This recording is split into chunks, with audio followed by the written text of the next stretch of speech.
أعمالنا من يهده الله فلا مضل له ومن يضلله فلا هادي له وأشهد أن لا إله إلا الله وحده لا شريك له وأشهد أن محمدا عبده ورسوله أما بعد فإن خير الحديث كتاب الله وخير الهدي هدي محمد صلى الله تعالى عليه وسلم وشر الأمور محدثاتها وكل محدثة بدعة وكل بدعة ضلالة وكل ضلالة في النار.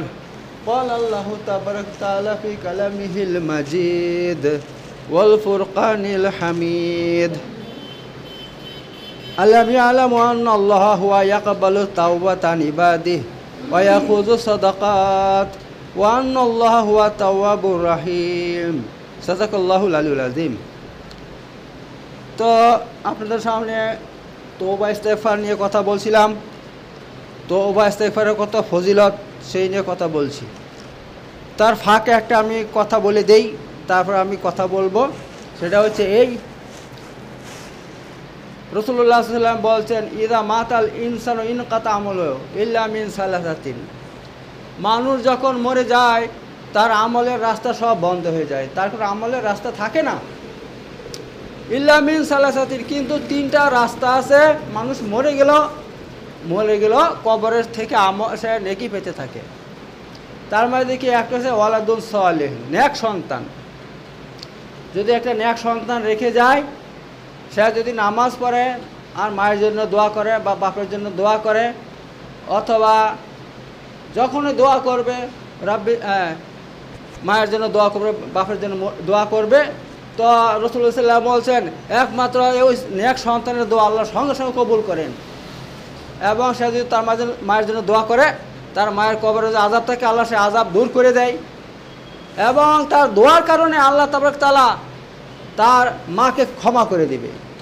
শুধু তাই নয়, সে দোয়া করবে, তার মায়ের কবরের মধ্যে আল্লাহ তাআলা কী করবে, জান্নাতে খিড়কি খুলে দিবে, আর সে জান্নাতি হয়ে যাবে। শুধু ছেলে সন্তানের দোয়ার কারণে অনেক মানুষ জান্নাতি হয়ে যায় ভাই, এই ব্যাপার। কিন্তু আজ আমরা কি করছি, ওই রাস্তা বাদ দিয়ে দিয়েছি। নিজেরা মায়ের জন্য দোয়া করি না, কি করে ভাড়া করে মৌলবি নিয়ে আসি, আর কি করি ভালো করে বাড়িতে জোর দিয়ে আমরা মিলাদ, যা বেদাত, হাদিস কোরআনে কোথাও নাই, সাহাবারা করে আল্লাহ নবীও করতে বলে নাই, এ বেদাত আমরা করি। তাতে একটা আমাদের ভালো হয় ভাই, সেটা কি আমরা মৌলবীদের বা মজা করে খেতে পাই, কিন্তু আপনাদের কিচ্ছু হবে না, একটু নাকি পাবেন না। আপনি আমাদেরকে বাড়িতে নিয়ে খাওয়াচ্ছেন, খুব সুন্দর করে আমরা মজা করে খাই, খেতে পাই, আমাদের লাভ, কিন্তু আপনাদের একটু নাকি পাবেন না ভাই। এই যেসব বেদাতি ফতাতে যাবেন না, বরং কী করবেন, নিজের মা বাপের জন্য নিজের দোয়া করতে হবে। আপনি যতটুকু জানেন, আপনি একটা কুল হু আল্লাহ জানেন সেটাই পড়বেন, আর যদি একটু বেশি জানেন আলহামদুলিল্লাহ সেগুলো পড়বেন, পড়ে দোয়া করবেন।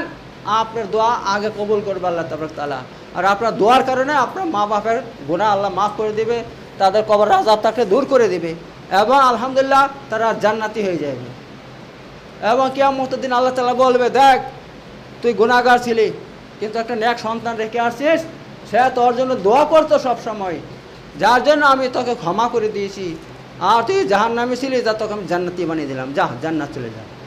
এই অবস্থা তৈরি হবে ভাই, ঠিক আছে? তো এই জন্য প্রতিটা মা বাপকে তা উচিত সন্তানদেরকে নেক সন্তানে তৈরি করা, যাতে মা বাপ মরে গেলে তারা দোয়া করতে পারে মা বাপের জন্য। কিন্তু আজ দেখেন মা বাপ মরে গেলে কেউ মা বাপকে মনেই করে না। হ্যাঁ, ওদের রাখা জমি জায়গা নিয়ে ভাগ বন্টন শুরু করে দেয়। হ্যাঁ, আমি বেশি নেবো, তুমি কম নেবে, মারামারি লাগিয়ে দেয়, সব করতে। কিন্তু মা বাপের জন্য কেউ কিন্তু চিন্তাই করে না ভাই।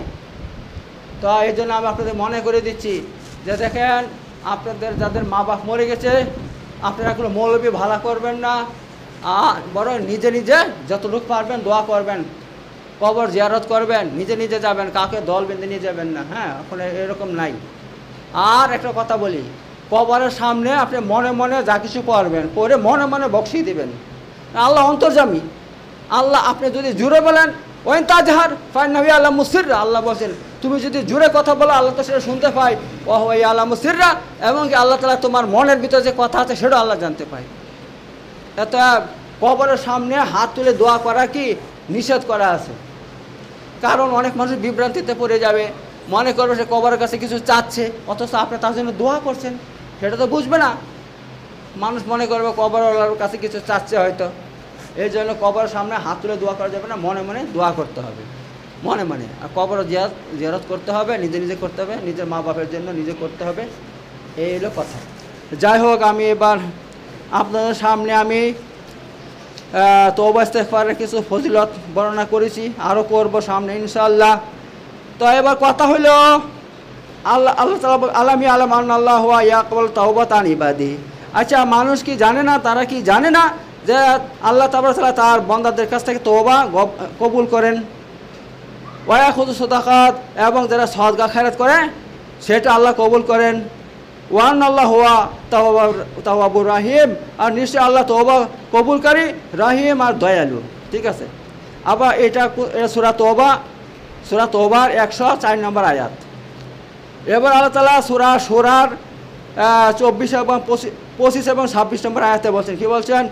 ওয়া হুয়াল্লাযী ইয়াকবালু তাওবাতান ইবাদিহি ওয়া ইয়াফু আনিস সাইয়্যাত, এবং যিনি তার বান্দাদের তওবা কবুল করেন, ওয়া ইয়াফু আনিস সাইয়্যাত, এবং তাদের অনেক পাপকে তিনি ক্ষমা করে দেন, পাপকে মাফ করে দেন।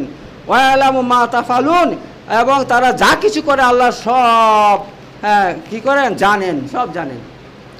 পৃথিবীর যত মানুষ আছে সমস্ত মানুষ একসঙ্গে যা কিছু করে আল্লাহ সব দেখে আল্লাহ তাআলা, এবং সব জানেন আল্লাহ তাআলা। ওয়াস্তাজিবুল্লাযিনা আমানু ওয়া আমিলুস সলিহাত, এবং যারা ঈমান এনেছে এবং নেক কাজ করে আল্লাহ তাদের দোয়া কবুল করেন। ওয়ায়াজিদুহুম মিন ফাদলি, এবং নিজের অনুগ্রহে তাদেরকে আরো অনেক অনেক বাড়িয়ে দেন। আল্লাহ তাআলা বলছেন কোরআনের মধ্যে, দেখেন সূরা শূরা আয়াত নম্বর 25-26, এটা 25 নম্বর আয়াতে আছে, 25 নম্বর পারাতে আছে। তো মোট কথা এখান থেকে এটা বলতেছে আল্লাহ তাআলা মানুষ যত রকমের পাপ করবে, এই পাপের জন্য একমাত্র ক্ষমা কার কাছে চাইতে হবে? আল্লাহর কাছে চাইতে হবে। একমাত্র আল্লাহ মাফ করে দেন, আল্লাহ ছাড়া কেউ মাফ করতে পারে না। ঠিক আছে। কিন্তু এখন বর্তমানে কিছু বেদাতিরা কিছু কি করছে জানেন তো? তারা বলছে যদি আপনি সারা জীবন নামাজ না পড়েন তাহলে নামাজের কাফারা আপনাকে দিতে হবে। কি কাফারা দিতে হবে? প্রতিদিন কত চাল ওরা ধার্য করেছে, এই পরিমাণ চাল দিতে হবে, অথবা এই পরিমাণ টাকা দিতে হবে। যদি কোথায় দিতে হবে? আপনি আমাদের মাদ্রাসায় দিয়ে যান। তার মানে কি, তারা পেট পূজার ব্যবস্থা করছে। তাদের পেটের মানে বেদাতিদের পেট মানে খাওয়ার তাদেরকে ইয়া যাবে না, যে কোনোভাবে তারা খাবে মানুষের কাছ থেকে, মানুষকে মেরে মেরে খাবে। হ্যাঁ, তোমাদের যদি মাকে বক্সাইতে হয় তো আমাদেরকে দাও, ফাতেহা পড়াও, খাবার ফাতেহা পড়াতে সেখানে খাবারের ব্যবস্থা আছে। হ্যাঁ, মিলাদ করাও বাবা, সেখানেও খাবারের ব্যবস্থা আছে। অবশ্যই আমাদের এখানে এসব নাই। যারা মানে বেদাতি টাইপের লোক, তারা আমি ছিলাম ইউপিতে মাদ্রাসাতে ভাই, প্রতিদিন দাওয়াত হইতো, প্রতিদিন মানে আর যেতাম খালি বিরিয়ানি বিরিয়ানি বিরিয়ানি। সে এমন খাবার সে মুখে দিলে মনে হচ্ছে আরও খাই। আর একটা মাদ্রাসা আছে হাবিবিয়া মাদ্রাসা, ওই মাদ্রাসা ভাই সেখানে কিন্তু চুলা নাই, রান্নার ব্যবস্থা নাই। ওই প্রতিদিন আপনার দাওয়াত দিয়ে ভাই, আমি বড় মাসে ভর্তি হয়েছিলাম, সেখানে খাবার এতই খারাপ কি বলবো। সে পোকা পড়ে থাকে, রুটির মধ্যে পোকা, আর ডাল মনে হচ্ছে নদীর পানি। ওই খেয়ে আমার গ্যাস্ট্রিক ধরে গেছে। আমি বলছি ভাই বাঁচবো না, এই মাছটা ছেড়ে দেয়। আমি ওই মাছ থেকে ভর্তি হই ভাই, দিয়ে ওই মাদ্রাসায় ভর্তি হয়েছি ভাই। আর সেখানে প্রতিদিন দাওয়াত আর বিরিয়ানি খেয়ে ভাই 10-15 দিন একেবারে এমন হয়ে গেছি আমি। বুঝতে পারছেন তো? তো এই ব্যবস্থা কিন্তু ভাই একটা কথা মনে রাখবেন, এই যে মানুষ খাওয়ায় ওদেরকে, এই খাওয়া মানে বেদাতি পন্থায় সমস্ত আপনার কি হয় সেখানে আপনার এই কি বলে মিলাদের ব্যবস্থা, এই সমস্ত মিলাদ। তো এবার ওরা কি বলে, এভাবে যদি আপনি খাওয়ান তাহলে আপনার যে নামাজ পড়ছেন না, হয়তো আজকে 5 ওয়াক্ত নামাজ আপনি পড়লেন না, আপনার গুনাহটা চেপে আছে, তো আমাদেরকে খাওয়াইলে কি হবে, সেই গুনাহটা কাফারা হয়ে যাবে, মাফ হয়ে যাবে। না ভাই, এগুলো ওদের মন গড়া কথা ভাই। একমাত্র আল্লাহ বলছে তুমি পাপ করছো, যে ধরনের পাপ করছো আমার কাছে ক্ষমা চাও, আমি মাফ করব। ওই রকম ব্যবস্থা আল্লাহর শরীয়তের মধ্যে নাই। হ্যাঁ, যে মানুষকে খাওয়াইলে কী হয়ে যাবে, তার গুনাহ মাফ হয়ে যাবে, সেটা আলাদা কথা। আপনি যদি খাওয়ান তাহলে আপনার দরজা বুলন্দ হবে। তাদের কাদেরকে খাওয়াইতে হবে সেটা খাওয়ার লোক দেখতে হবে। যারা মিসকিন আছে, একটা ফকির মিসকিন অথবা মুসাফির আছে বাইরে থেকে, কোনো খাওয়ার ব্যবস্থা নাই, ওদেরকে যদি খাওয়ান তবে আপনার এটা হবে। ঠিক আছে? তো আল্লাহ তাআলা বলছেন একমাত্র আমি তোমাদের গুনাহ মাফ করি, আমি তোমাদের গুনাহ মাফ করে দেব, আর তোমরা যা কিছু করো সব আমি জানি।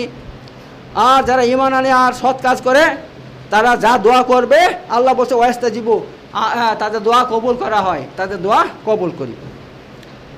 এবার দেখেন আল্লাহ তাআলা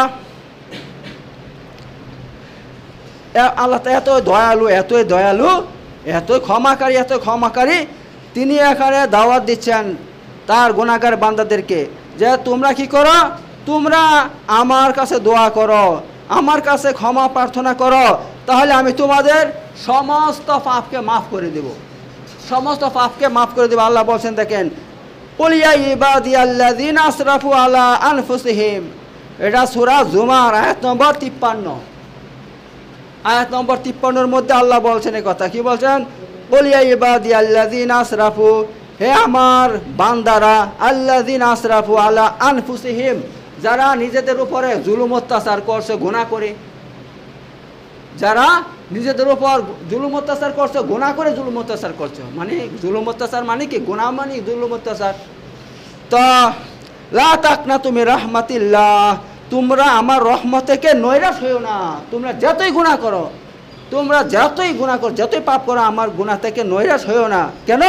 ইন্নাল্লাহা ইয়াগফিরুয যুনুবা জামিয়া, নিশ্চয় আল্লাহ তোমাদের সমস্ত পাপকে মাফ করে দিবেন। জামিয়া মানে কি, জামিয়া জমা মানে বহু বচন, তোমাদের সমস্ত পাপকে আল্লাহ মাফ করে দিবেন। কেন? ইন্নাহু হুয়াল গাফুরুর রহিম, কেন? নিশ্চয় আল্লাহ ক্ষমাকারী, রাহিম, আর খুবই দয়ালু। তো দেখতে পাচ্ছেন আল্লাহ তাআলা এই আয়াতের মধ্যে তার বান্দাদেরকে দাওয়াত দিচ্ছেন, তোমরা যতই পাপ করো, পাপ করে যদি পৃথিবী ভর্তি করে ফেলো, তবুও আমার রহমত থেকে নৈরাশ হয়েও না। কেন? আমার কাছে যদি একবার ক্ষমা চাও, একবার তওবা করো, তাহলে আমি তোমাদের সমস্ত পাপকে মাফ করে দেবো। আমি সমস্ত পাপ, শুধু শর্ত আল্লাহর কাছে খালিস তওবা করতে হবে, খাঁটি মনে তওবা করতে হবে যে আল্লাহ আমি এই পাপ করছি, আর জীবনে করবো না, আমাকে মাফ করে দাও। আপনি খাঁটি মনে তওবা করবেন, আল্লাহ আপনাকে সমস্ত পাপকে মাফ করে দেবেন। আল্লাহ নিজে বলছেন এই কথা। এই জন্য বলছি অনেক মানুষ আছে যারা অনেক পাপ করছে, চুরি, ডাকাতি, জিনা, ব্যভিচার, ছিনতাই, মানুষ এই সেই কত রকমের পাপ জীবনে করছে। মানুষের লুটে ফুটে খেয়েছে, এই করছে সেই করছে। তা তারা মনে করে এবার তো আমাদের মাফ হবে না, কি হবে। তো খাঁটি মনে যদি তওবা করেন আল্লাহ তা মাফ করে দিন। কিন্তু ভাই শর্ত হইলো যাদের নিয়েছেন যদি পারেন তাদেরকে দিয়ে দিন। ঠিক আছে? তাহলে একদম ভালোভাবে মাফ হয়ে যাবে, একদম ভালোভাবে মাফ হয়ে যাবে। ঠিক আছে? তা এই শর্ত হইল এই। শুধু তাই নয়, আল্লাহ তাবারক তাআলা অন্য জায়গাতে বলছেন ইহুদি খ্রিস্টানদেরকে লক্ষ্য করে বলছেন, যারা খ্রিস্টান তাদেরকে লক্ষ্য করে বলছেন। কি বলছেন? লাকাদ কাফারাল্লাযীনা ক্বালু ইন্নাল্লাহা সালিসু সালাসা, লাকাদ কাফারা, অবশ্যই কাফের হয়ে গেছে কারা? আল্লাযীনা ক্বালু, যারা বলে ইন্নাল্লাহা সালিসু সালাসা, নিশ্চয় আল্লাহ তিনজনের মধ্যে একজন, অর্থাৎ তিনজনের মধ্যে আল্লাহ একজন। নাউজুবিল্লাহ। অর্থাৎ খ্রিস্টানরা তিনজনকে আল্লাহ মানে, এক আমাদের আল্লাহ যে সৃষ্টিকর্তা তিনাকে আল্লাহ মানে, 2 নম্বর মরিয়মকে, 3 নম্বর ঈসা আলাইহিস সালামকে, অর্থাৎ ঈসার মা মরিয়মকে তারা আল্লাহ মানে, তিনজনকে আল্লাহ মানে। ঠিক আছে? তো এই জন্য আল্লাহ বলছেন নিশ্চয় কাফের হয়ে গিয়েছে কারা? যারা বলে নিশ্চয় আল্লাহ তিনজনের মধ্যে একজন। আর আল্লাহ কি বলছেন? ওয়ামা মিন ইলাহিন ইল্লা ইলাহু ওয়াহিদ, আর শোনো এক আল্লাহ ছাড়া কোনো মাবুদ নাই। আল্লাহ বলে দিচ্ছে এখানে মাবুদ শুধু একজন, আল্লাহ, স্বয়ং আল্লাহ, তাছাড়া আর কোনো আল্লাহ হইতে পারে না। পৃথিবীতে মহাবিশ্বের মধ্যে আর কোনো মাবুদ নাই, এক আল্লাহ ছাড়া কোনো মাবুদ নাই। এতএব ওয়াইলাম ইয়ান্তাহু আম্মা ইয়াকুলুন লা ইয়ামাসান্নাল্লাযিনা কাফারু মিনহুম আযাবুন আলীম, এতএব তারা যে সমস্ত কথাগুলো বলে বেড়াচ্ছে তার থেকে যদি তারা বিরত না থাকে লা ইয়ামাসান্নাল্লাযিনা কাফারু মিনহুম আযাবুন আলীম। তো অবশ্যই অবশ্যই তাদের মধ্যে থেকে যারা কাফের হয়ে গেছে, এই সমস্ত কথা বলে যে আল্লাহ ছাড়া আরও মাবুদ আছে, হ্যাঁ, অর্থাৎ ঈসা আলাইহিস সালামকে মাবুদ মানে, আর হ্যাঁ মরিয়মকে মাবুদ মানে, তাহলে আল্লাহ বলছেন অবশ্যই অবশ্যই তাদেরকে কঠিন আযাবে তাদেরকে স্পর্শ করবে, কঠিন আযাব তাদেরকে স্পর্শ করবে। অতএব আফালা ইয়াতুবুনা ইলাল্লাহ, অতএব তারা কেন আল্লাহর নিকট তওবা করে না, ওয়াস্তাগফিরুনাহু, কেন আল্লাহর নিকট ইস্তেগফার করে না, আল্লাহু গাফুরুর রাহিম, যদি তারা তওবা ইস্তেগফার করে আল্লাহ ক্ষমাকারী দয়ালু, আল্লাহ তাদেরকে মাফ করে দেবেন। দেখতে পাচ্ছেন? অতএব যারা খ্রিস্টান আছে তারা যতদিন পর্যন্ত ওই ধর্মে কায়েম থাকবে আর এই সমস্ত কথা বলবে, তাহলে তারা মরবে কী অবস্থায়? কুফরের অবস্থায় মরবে, কাফেরের অবস্থায় মরবে, যদি তারা তওবা ইস্তেগফার না করে। আল্লাহ কথাই বলে দিয়েছেন এখানে। শুধু এখানেই শেষ নয়, আল্লাহ তাআলা ওই প্রতিটা ব্যক্তিকে, হ্যাঁ, যারা অনেক জীবনে অনেক গুনাহ করছে তাদেরকে বিশ্বাস দিচ্ছেন। কি বিশ্বাস দিচ্ছেন? যে তুমি যদি তওবা ইস্তেগফার করে ঠিক হয়ে নাও, তাহলে আমি তোমাকে মাফ করে দেব। আল্লাহ বলছেন সূরা নিসা আয়াত নম্বর 115, কি বলছেন? ওয়া ইয়ামাল সুআন আও ইয়াজলিম নাফসাহু সুম্মা ইয়াস্তাগফিরুল্লাহ ইয়াজিদাল্লাহু গাফুরার রাহিমা। ওয়া ইয়ামাল সুআন, যে ব্যক্তি অনেক পাপ কাজ করলো, আও ইয়াজলিম নাফসাহু, অথবা নিজের উপর জুলুম অত্যাচার করলো, সুম্মা ইয়াস্তাগফিরুল্লাহ, অতঃপর আল্লাহর নিকট ইস্তেগফার করলো, তওবা করলো, ইয়াজিদিল্লাহ গাফুরার রাহিমা, তাহলে সে আল্লাহকে পাবে ক্ষমাকারী হিসাবে আর দয়ালু হিসাবে। দেখতে পাচ্ছেন? দেখেন খালি আল্লাহ কেমনভাবে কোরআনের মধ্যে বিভিন্ন জায়গাতে তওবা ইস্তেগফারের ফজিলত বয়ান করছেন, যে তোমরা যতই পাপ করো, যতই জুলুম অত্যাচার করো, তোমরা যদি একবার তওবা ইস্তেগফার করে নাও, তাহলে আল্লাহকে ক্ষমাকারী পাবে, দয়ালু পাবে। তা এবার আপনার সামনে একটা হাদিস পেশ করব। হাদিসটা হচ্ছে আপনার, হাদিসটা হচ্ছে তিরমিজি শরীফের হাদিস। সেটাতে কি বলা হয়েছে দেখেন, আল্লাহ হাদিসে কুদসি বলা হয় এটাকে, হাদিসে কুদসি। তাতে কি বলছে দেখেন, ইয়া ইবনে আদম ইন্নাকা মা দাওতানি ওয়া রাজাউতানি গাফারতু লাকা আলা মা কানা ফিকা ওয়ালা উবালি। ইয়া ইবনে আদম লাউ বালাগাত যুনুবুকা আনানা সামাই সুম্মা ইস্তেগফারতানি গাফারতু লাকা ওয়ালা উবালি। ইয়া ইবনে আদম ইন্নাকা লাউ আতাইতানি বিকুরাবিল আরদি খাতায়ান সুম্মা লাকাইতানি লা তুশরিকু বি শাইয়া লা আতাইতুকা বিকুরাবিহা মাগফিরাতান। এই হাদিসের শুরুতে কি বলছে আল্লাহ তাআলা দেখেন, ইয়া ইবনে আদম, হে আদম সন্তান, ইন্নাকা মা দাওতানি ওয়া রাজাউতানি, হে আদম সন্তান, তুমি যে শুধু আমাকে ডাকো, আমাকে ডাকো আপদে বিপদে পড়ে আমাকে ডাকো, হে আল্লাহ আমার কি হবে, এ হয়ে গেল, হে আল্লাহ আমার অনেকে মাকে ডাকে, বিপদে পড়ে গেলে ও মাগো কি হয়ে গেল গো, মাগো এ হয়ে গেল গো, খবরদার মাকে ডাকবেন না, আল্লাহকে ডাকবেন। আপনি যখনই বিপদে পড়বেন, আপদে পড়বেন, শুধু আল্লাহকে বল, ইয়া আল্লাহ। বিপদে পড়ে গেলে, একটা মুশকিল হয়ে গেলো, ইয়া আল্লাহ। একটা কাঁটা বিঁধে গেলো, কষ্ট পাচ্ছেন, ইয়া আল্লাহ। যা কিছু হবে ইয়া আল্লাহ বলবেন, আর কিছু বলবেন না, অন্য কিছু বলবেন না। আর কি, ও রাজাউতানি, আর তোমার যত আশা ভরসা আছে তা আমার উপরে রাখো। যে কোনো আশা ভরসা কার উপরে রাখতে হবে? আল্লাহর উপরে। যে আপনার কি, আল্লাহ আমার এই একটা আশা আছে, আমার এই ছেলেটা যদি একটা ছেলে হয় আল্লাহ, তাহলে আমি এই করব সেই করব, আল্লাহ তোমার উপরে ভরসা রাখছি, আল্লাহ তুমি একটা ছেলে দাও, এই করব সেই করব, মাদ্রাসায় পড়াবো, যে কোনো বলছেন আল্লাহর উপরে ভরসা রেখে বলবেন।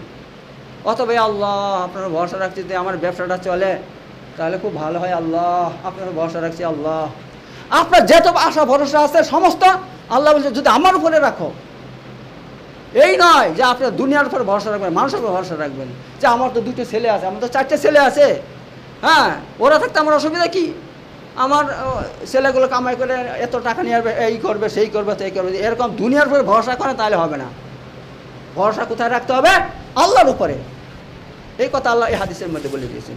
এটা যদি আপনি 1 নম্বর আল্লাহকে ডাকেন সব কাজে সব ক্ষেত্রে, আর 2 নম্বর যত আশা ভরসা আছে আল্লাহর উপরে রাখেন, তাহলে উপকার কি হবে? আল্লাহ বলছেন গাফারতু লাকা আলা মা কানা ফিকা, তাহলে আমি তোমাকে ক্ষমা করে দেব ক্ষমা করে দেবো কি অবস্থায়?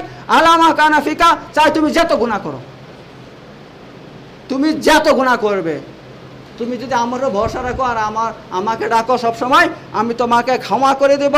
ওয়ালা উবালি, তাতে আমি কোনো পরোয়া করব না। আল্লাহ বলছেন তাতে আমি কোনো পরোয়া করব না। যে ও তো বাবা, সে তো চুরি করেছে, অনেক মানুষের মেরে খেয়েছে সারা জীবন, ও তো সারা জীবন ডাকাতি করে বেড়েছে, সে তো কত মার্ডার করে দিয়েছে, ওইসব আমি পরোয়া করব না, আমি ওকে ক্ষমা করে দেব। শর্ত কি? শর্ত একটা, এই যে দুটো, এক নম্বরকে আল্লাহকে ডাকতে হবে সবসময়, আর 2 নম্বর যত আশা ভরসা আছে আল্লাহর উপরে রাখতে হবে। নম্বর 2 দেখেন কি বলছে, ইয়া ইবনে আদম লাউ বালাগাত যুনুবুকা আনানাস সামা, হে আদম সন্তান, যদি তোমার গুনাহ, তোমার পাপ আকাশ পর্যন্ত পৌঁছে যায়, সুম্মাস্তাগফারতানি, তারপর তুমি যদি আমার কাছে ক্ষমা চাও, গাফারতু লাকা, তাহলে আমি তোমাকে অবশ্যই ক্ষমা করে দেব। ওয়ালা উবালি, তাতে আমি কোনো পরোয়া করব না, তাতে আমি কি করব না? কোনো পরোয়া করব না।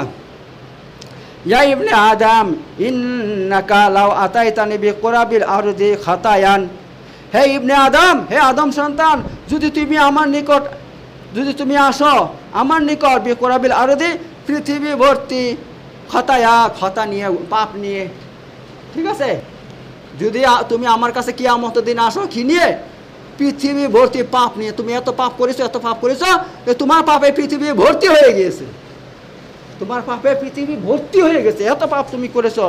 তুমি যদি আমার কাছে এত পাপ নিয়ে আসো, সুম্মা লাকিতানি, তারপর তুমি যে আমার সাথে সাক্ষাৎ করো, কিন্তু শর্ত হইলো এই, লা তুশরিকু বি শাইয়া, কিন্তু তুমি দুনিয়াতে আমার সাথে কোনো শিরক করো নাই। পাপ করেছো বিভিন্ন রকমের, কিন্তু শিরক করো নাই, শিরক করো না। শিরক বুঝতে পারছেন তো? আল্লাহকে ডাকছেন, অন্য কারকে ডাকছেন, আল্লাহকে বলছেন আল্লাহ তুমি আমাকে সন্তান দাও, আবার পীর বাবাকে বলছেন মাজারে গিয়া, বাবা তুমি আমাকে সন্তান দাও। যদি এরকম শিরক করেন তাহলে হবে না, মানে আপনি কোনো শিরক করেন নাই, কোনো বেদাত করেন নাই, আর কিন্তু অনেক পাপ করেছেন। তা আল্লাহ তাআলা বলছে আতাইতুকা বিকুরাবিহা মাগফিরাতান, তাহলে আমিও তোমার সঙ্গে মোলাকাত করব এক পৃথিবী ভর্তি ক্ষমা নিয়ে, এক পৃথিবী ভর্তি ক্ষমা নিয়ে। অর্থাৎ আপনি এক পৃথিবী ভর্তি পাপ নিয়ে যদি আল্লাহর নিকটে আসেন, যদি শিরক না করেন, তো আল্লাহ তাআলা আপনার সঙ্গে সাক্ষাৎ করবে এক পৃথিবী ভর্তি ক্ষমা নিয়ে। অর্থাৎ আল্লাহ আপনাকে আল্লাহর সমস্ত পাপ মাফ করে দেবে, একমাত্র শিরকের পাপ মাফ করবেন না।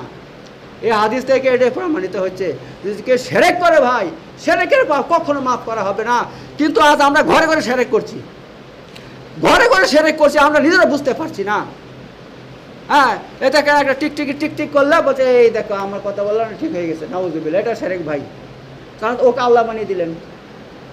একটা টিকটিকি চাই কী করে আপনি মনের কথা বুঝে গেল? মনের কথা কে বুঝে? একমাত্র আল্লাহ বুঝে। আল্লাহ জানে আপনার মনের মধ্যে কী হয়েছে, আপনি কী বলতে চাচ্ছেন, আপনার কী অসুবিধা, সব কিছু। আর একটা টিকটিকি তাকে আল্লাহ বানিয়ে দিয়েছে, বলছে দেখো টিকটিক করছে, এই দেখো ঠিক বলছে, এই দেখো বললাম না, এই দেখো টিকটিক বলছে ঠিক, এই দেখো ঠিক।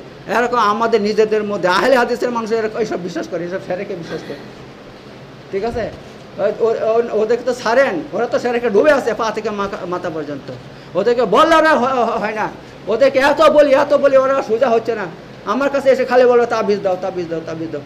আমি বলছি ভাই তাবিজে কিচ্ছু নাই রে ভাই, তাবিজ দিলেই শিরক হয়ে যাবে, তোমারও ঈমান চলে যাবে, আমারও চলে যাবে, তুমিও সারা জীবনের মতো জাহান্নামে থাকবে, আমাকেও থাকতে হবে ভাই। তাবিজ করো না, কারণ আল্লাহ নবী সাল্লাল্লাহু আলাইহি ওয়াসাল্লাম বলছে মান মুআল্লাকা তামিমাতান ফাকাদ আশরাকা, যে ব্যক্তি গলার মধ্যে তাবিজ লটকাইলো সে শিরক করলো, সে শিরক করলো, সহিহ হাদিস একেবারে ভাই। তাহলে তাবিজ দিতে আল্লাহ নবী নিষেধ করেছে, তা আমি তাবিজটা লিখি কী করে? তবে হ্যাঁ, আমি আগে লিখতাম, যখন আমি জানতাম না, আগে নিজে হানাফি ছিলাম, নিজে বেদাতি ছিলাম। আলহামদুলিল্লাহ আল্লাহ আমাকে সহি বুঝ দিয়েছে, আমি হেদায়েত পেয়েছি। এখন আমি তো এসব করতে পারি না, কখনো করবো না, জান চলে গেল, আমি শিরক বেদাত করতে পারি না। তো ভাই তো ঘরে ঘরে এখন শিরক কিন্তু হচ্ছে ভাই, অনেক শিরক আছে। আমি পরে শিরক নিয়ে একটু বিস্তারিত কথা বলবো। তো সবচেয়ে বড় শিরক কি? তাবিজ। তাবিজ এমন একটা জিনিস, দেখেন ভরসা 2 প্রকার। এক আল্লাহর উপরে ভরসা, যে আল্লাহর উপরে ভরসা রাখেন। হাদিস কোরআনের মধ্যে আল্লাহ বলছে যে ব্যক্তি আমার উপরে ভরসা রাখছে আমি তার জন্য যথেষ্ট। আমি কি তার জন্য যথেষ্ট? আল্লাহর উপরে ভরসা করবেন, আল্লাহ তোমার উপরে ভরসা রাখছে, তুমি আমার এই বিপদ বাঁচিয়ে দাও, এই বিপদ থেকে উদ্ধার করো। আল্লাহ যদি না বাঁচায় ওই বিপদ থেকে, আল্লাহ তো আমাকে ধরবেন, আমার কলারে ধরবেন। হ্যাঁ, আল্লাহ আপনাকে ওই বিপদে উদ্ধার করবে। আর এই ক্ষেত্রে আপনি যদি তাবিজ দেন একটা গলার মধ্যে, যে এই তাবিজ আমাকে বাঁচিয়ে দেবে বিপদ থেকে, তা আল্লাহ বলছে হাদিসের মধ্যে এসেছে, যে ব্যক্তি আমার উপরে ভরসা করবে না, দুনিয়ার কোনো বস্তুর উপরে ভরসা করবে, আমি তাকে তার উপরে সুফোর্দ করে দেবে, সে ধ্বংস হয়ে যাবে। সে তার ভালো হোক খারাপ হোক, সে ধ্বংস হয়ে যাবে। এত তাবিজে ভরসা করা যাবে না, আল্লাহর উপরে ভরসা করতে হবে। তাবিজে ভরসা করলে সেরেক হয়ে যাচ্ছে ভাই, কেন গায়রুল্লাহর উপরে সেরেক আমরা ভরসা করছি। আমাদেরকে সর্ব অবস্থায় এক আল্লাহর উপরে ভরসা করতে হবে। হ্যাঁ, আল্লাহ আমাদের সব বিপদ আপদ দূর করবে ইনশাল্লাহ, তাছাড়া অন্য কেউ বিপদ দূর করতে পারবে না আমাদের। তো এই ব্যাপার, তো এই হাদিসটা আমি বললাম আপনাদের সামনে। হাদিসটা কোথায় আছে? তিরমিজিতে আছে, হাদিস নম্বর 3540 নম্বর হাদিস। তো এভাবে আরও অসংখ্য হাদিস এসেছে আপনার তওবা ইস্তেগফারের ব্যাপারে। দেখেন, ইন্নাল্লাহ আযজা ওয়া জাল ইয়াবসুতু ইয়াদাহু বিল-লাইলি লিয়াতুবা মুসিউন নাহার। এই হাদিসের মধ্যে বলছেন, হযরত আবু মুসা আশআরী বর্ণনা করছেন যে আল্লাহর নবী সাল্লাল্লাহু আলাইহি ওয়াসাল্লাম বলছেন, কি বলছেন? ইন্নাল্লাহ আযজা ওয়া জাল ইয়াবসুতু ইয়াদাহু বিল-লাইলি লিয়াতুবা মুসিউন নাহার।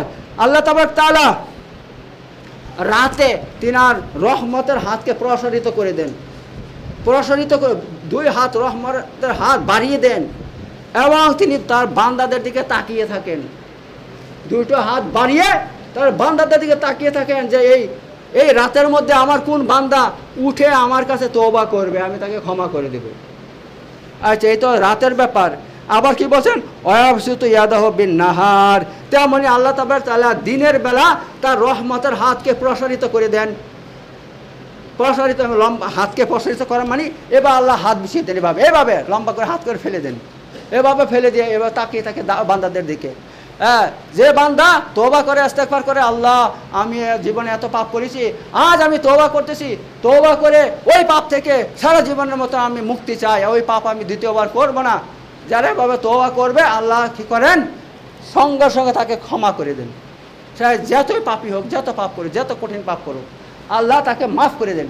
তো এই অবস্থা কতদিন চলবে, কতদিন চলবে? আল্লাহ এভাবে কতদিন মাফ করবে মানুষকে? দেখেন, এখন হাদিসের মধ্যে বলছে হাত্তা তাতলু শামসু মিন মাগরিবিহা, যতদিন পর্যন্ত পশ্চিম দিকে সূর্য না উঠবে। অর্থাৎ কিয়ামত যখন নিকটবর্তী হবে, তখন সূর্য আমার সকালে কোথা থেকে ওঠে? পূর্ব দিক থেকে ওঠে, কিন্তু কিয়ামতের সময় সূর্য পশ্চিম দিক থেকে উঠবে। যখন পশ্চিম দিকে সূর্য উঠবে, তখন আল্লাহ তাবারক তাআলা তওবা ইস্তেগফারের দরজা বন্ধ করে দেবেন। মানুষ যত কান্না করে তওবা করো, কারো তওবা আল্লাহ কখন আর একটা তওবা কবুল করবে না, একটা তওবা কবুল করবে না। ভাই, ওই দিন আসার আগে আমরা তওবা ইস্তেগফার করে নেই। কখন ওই দিন চলে আসবে আমাদের সামনে, হঠাৎ করে চলে আসবে, তাহলে আমাদের তওবার কখনো কবুল হবে না, কখনো কবুল হবে না। আমাদের পাপ জাত আমরা করব, আমাদের ঘাড়ে চেপে থাকবে, ওই পাপ নিয়ে, পাপের বোঝা নিয়ে আমাদেরকে কবরে যেতে হবে, এবং কেউ মাথায় ওই পাপ নিয়ে উঠতে হবে আমাদেরকে। আর তখন ওই পাপের হিসাব হবে, পাপকে মাপা হবে। পাপের পাল্লা ভারী হইলে জাহান্নাম, আর হালকা হইলে নেকির পাল্লা ভারী হইলে জান্নাত। ঠিক আছে? তো এত পাপ এমন জিনিস, যদি আমরা পাপ করি তার জন্য যেরকম দুনিয়াতে ক্ষতি, পাপের কারণে আল্লাহ কোরআনের মধ্যে বলছেন যাহারাল ফাসাদ ফিল বাররি ওয়াল বাহরি বিমা কাসাবাত আইদিয়ান নাস। আল্লাহ বলছেন জলে এবং স্থলে যত রকমের বিপদ আপদ আসে, যত বালা মুসিবত আসে, সমস্ত মানুষের কৃতকর্মের কারণে আসে। মানুষের এই হাত যে এই কুকর্ম করে, তার জন্য আমি জলে এবং স্থলে এই মহাবিপদ চাপিয়ে দেই। সেটা হতে পারে ভূমিকম্প, হইতে পারে সে বড় তুফান, হইতে পারে অগ্নি উৎপাত, হইতে পারে মারামারি কাটাকাটি, হ্যাঁ, হইতে পারে আপসের মধ্যে দ্বন্দ্ব, যত কিছু হয় পাপের কারণে আল্লাহ এই সমস্ত কী করে চাপিয়ে দেয় আমাদের মধ্যে। এত পাপ যদি আমরা পাপ না করি, আর তওবা ইস্তেগফার করি, আর আল্লাহর ইবাদত বেশি বেশি করি, তাহলে আল্লাহ তাআলা এই সমস্ত আপদ বিপদ দূর করে দেবে, আর আমাদের মনের মধ্যে প্রশান্তি, শান্তি দান করবেন, শান্তি দান, আসল শান্তি দান করবেন। ফলে আপনার কি হবে? সারাদিন একবার খেলেও আপনার শান্তিতে থাকবেন। আর আপনি যদি পাপে লিপ্ত থাকেন, আপনার কাছে দুনিয়া সম্পদ টাকা পয়সা থাকলেও আপনার কোনো শান্তি থাকবে না মনের মধ্যে, সবসময় high high high high high হবে। এত সব শান্তির মালিক আল্লাহ তাআলা। এত আমরা কি করব? সবসময় পাপ থেকে দূরে থাকব, পাপ থেকে তওবা করব, ইস্তেগফার করব। যদি আমরা এভাবে করতে পারি, তাহলে আল্লাহ তাআলা আমাদের গুনাহ মাফ করে দেবেন, ফলে আমাদের দুনিয়া আখিরাতে কামিয়াবি হবে।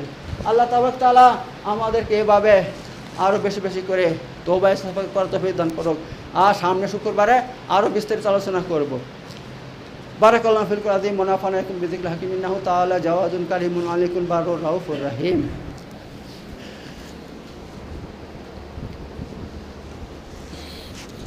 وآخر دعوانا الحمد لله رب العالمين إن الله يأمر بالعدل والإحسان وإيتاء ذي القربى وينهى عن الفحشاء والمنكر والبغي يعظكم لعلكم تذكرون واذكروا الله يذكركم واشكروا على نعمه وذكر أكبر والله يعلم ما تصنعون صدق الله العلي العظيم.